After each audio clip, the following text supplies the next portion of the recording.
Right now at 8, Rockies baseball is back, baby. They're like new people coming in, new energy, new everything. Expectations may not be sky high, The Rockies may suck, they may not. but the level of talent is. Tonight, we're going 360 on the Rockies 2022 season. The fans who wouldn't miss it for anything. So how'd you get out of work today? Yeah, really just told my boss I was sick. And the crowds breathing life into Denver's downtown bars and restaurants. We might see bigger crowds because there's so much pent-up energy for people to be back in downtown. We have live team coverage around all the excitement for an opening day to remember. Let's get these wins. Nuggets, Rockies, Broncos. Come on, let's go. All right. It's a wonderful time for Colorado sports. The Nuggets and Avs are heading to the playoffs. The U hockey team's headed to their first national championship game since 2017. And most importantly, Rockies baseball made its triumphant return to Coors Field. Good evening and thank you for watching Denver 7 News on Local 3. I'm Micah Smith. I'm Daniel New. The Rockets season may have technically opened with a loss, but I was down there today and you would not have known it. It was just so lovely. After 2 years to finally have a normal feeling opening day in this pandemic. Whether you're a diehard or fair weather fan, there was plenty to celebrate today. Tonight, we're going 360 on the Rockies, the season ahead, and what it means to root for the underdog. And before we get to that, we have live team coverage on the post-game festivities and Chief Meteorologist Mike Nelson for our forecast for the remaining games this weekend. We got 2 more. Yeah, but first, let's go to Denver 7's Rob Harris, where celebrations are well underway. Rob. Yeah, guys, I'm out at McGregor Square, and still quite a few people out here, but the party was really bumping earlier when you could like barely walk through basically all of downtown because there were just lines of people packed everywhere trying to get into bars and restaurants and just enjoy, like you guys were saying before, being out again among people for a normal opening day. And I just talked to a lot of people who were just glad to be around that many people again. A lot of people downtown, and yes, they were having a lot of drinks downtown too, and that was good for me and my photographer because we had a mission today. We wanted to go and find as many people as we could and just ask them why they had good vibes.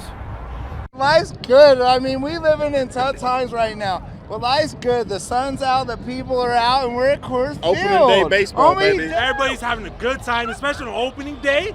Oh boy, best believe we having a good time. It's just great to see the business back, you know, just making money, having a good time. Everyone's having a good, there's no complaints, you know, just slanging drinks and making people happy, you know.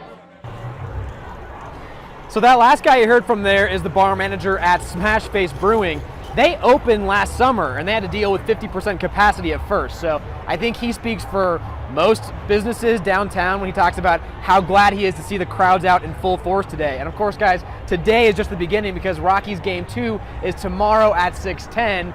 And in the meantime, people are out here tonight just enjoying the still pretty good temperatures. Back to you.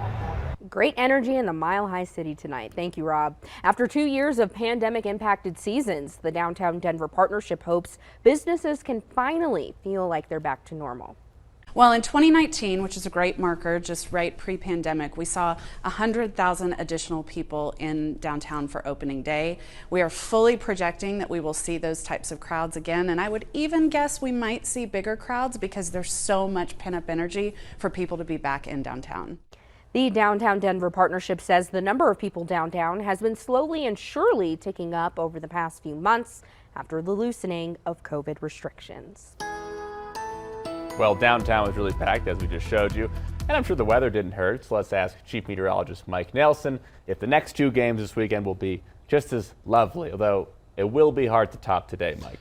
Well, if the Rockies win the next 2, I think we'd probably be even at least. Tomorrow is an evening game. It's going to be windy but mild. It'll be in the mid-60s at 6 p.m. At 9 p.m. in the upper 50s, the first pitch at 6:10. Now, we do have strong winds on the way for tomorrow. Fire weather warnings are in effect across much of the Front Range. And so looking ahead for the weekend, windy and warm on Saturday, windy and cooler on Sunday, maybe a few showers possible for Sunday afternoon's game, but I don't think it'll affect it too much. But temperatures will just be in the 50s, and that'll be a much chillier feel with the gusty northwest winds.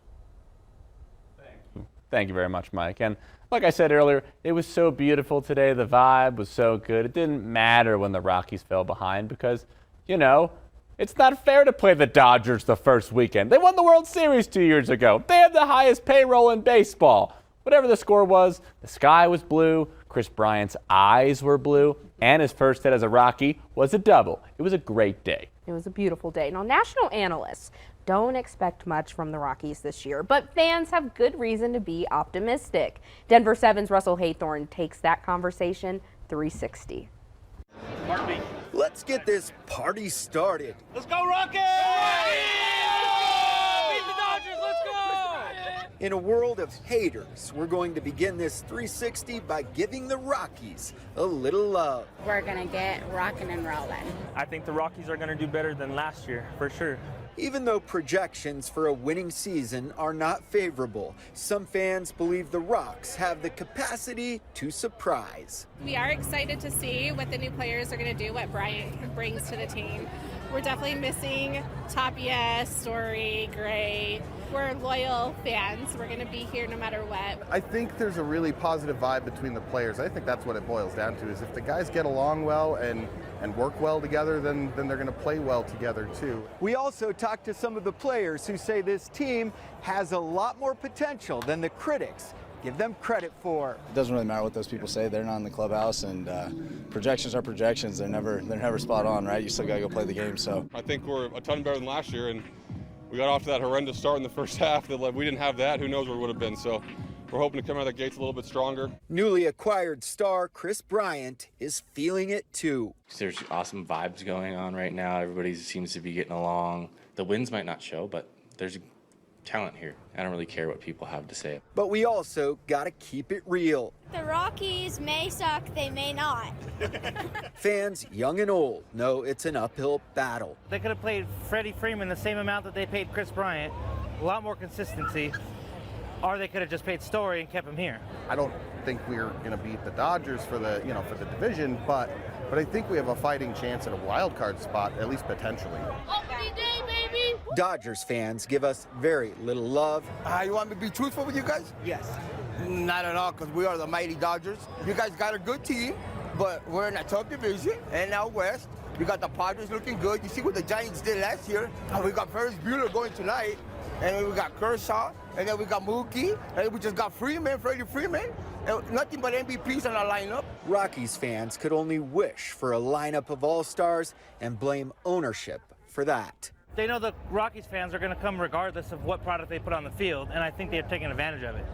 And that's not cool. It's really hard to see a lot of our best guys leave, and that's just a difficult thing to cope with as a diehard Rockies fan. I would love to see more Heltons stay their whole career. We're going to be here regardless, but they need to appreciate us and repay us by investing in the team. I think there's a lot of guys who can, kind of carry the team at certain times when they get hot. Russell Haythorne, Denver 7. Now it's your turn to pitch in. Share your thoughts on the Rockies with an email to 360@thedenverchannel.com. You can also leave us a comment on Facebook. And speaking of fans, Danny, you were hanging out at McGregor Square all day long in downtown Denver. Yes, and I had a very specific question I wanted answered. How were people playing hooky from work? Because, it's a 2 p.m. game, it's a Friday. Now, some people were willing to say it on camera, and others, because their boss might be watching, needed a special Denver 7 disguise. So how'd you get out of work today? Yeah, really just told my boss I was sick. So what excuse did you give to skip work today? Do you want a disguise? I have a happy Mike Nelson for you. I love Mike Nelson. He's the best. Yeah, I'd plead the fifth too. Good call. What excuse did you give to get out of work today, Ann? I'm staying at home. I'm working off the computer. So, Lionel, don't grab your face. Lionel, I don't see a computer, Ann. It's so tiny, it's in my pocket. You can keep that if you want, just don't eat them, okay? I'm Mike Nelson, so how'd you get out of work today? I totally skipped. He actually told me to go downtown, have a great time, and enjoy the day. Wow, what a nice boss you have. Really good boss. If I had to work Christmas to be down here on opening day, I would absolutely do it. You want to give a weekend forecast for everybody at home so they know the rest of the games how it's going to be? I hope it's really beautiful. It looks like a good weekend, nice and sunny. You hope. You're a meteorologist, Mike Nelson, one of the best in the biz, but you're like, what, 20 feet tall? Oh, exactly. You need good vitamins and good fruits and vegetables when you're young. This man was very excited when I was holding this up. Who is this? Shannon Ogden. Are you I just cannot get over how handsome you are. Wow. What are you wearing? I'm wearing all Rocky shirts. Who are your favorite people on air at our station? Yours or others? No, Denver 7. Man, are you pumped for the Rockies game, handsome man? Darn right. Jessica Porter, Shannon, Jacqueline Allen. Danny New, maybe? Huh? Okay. I don't work. I play. Danny, it was so odd seeing my coworkers in 2 places at once. I don't know how I did it. Very magical. Also, that woman who I was talking to at the end there said she had season tickets when they were at Mile High. She's been going opening day almost every single year of their existence. We talked about Die Hard and fair weather. She's a Die Hard right there. Amen. And she had a great face. Happened to be mine. All right, still ahead on Denver 7 News at 8. Exclusive footage of the end of a wild chase through Jefferson County. I haven't seen anything like that since I've been here. How an already dangerous situation turned worse, putting families and children at risk. Drug dealers walking out of the courtroom free as fentanyl deaths rise in our state. The shocking data Denver 7 Investigates uncovered, and the reaction from Denver's most powerful leaders. We had a gorgeous Friday. Tomorrow the wind returns, and so does the fire danger. And business in Golden getting the boot. This store is going to be sorely missed. It's one of a kind. What longtime residents say needs to happen to reclaim their town. Plus, how a new lawsuit is putting a roadblock in much-needed transportation funding.